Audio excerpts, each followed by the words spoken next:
Welcome to Penrose Learning, where we make understanding easy. In this video, I will explain how to make prismatic ice cream. First, you'll need to gather your ingredients, focusing on a rich, creamy ice cream base and a selection of vibrant food colorings. Make sure your ice cream maker is properly pre-chilled. This is crucial for achieving the right texture.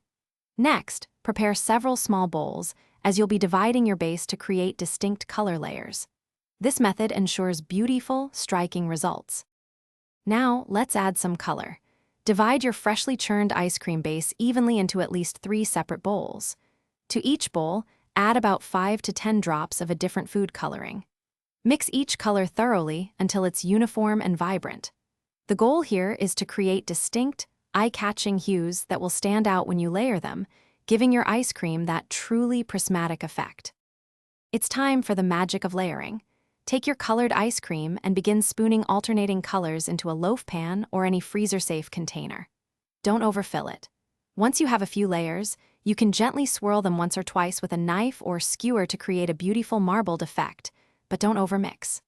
Finally, place your creation in the freezer for at least 4 to 6 hours, or until it's completely firm. Your prismatic ice cream is ready. Before serving, let it sit at room temperature for about 5 to 10 minutes to soften slightly, making it easier to scoop.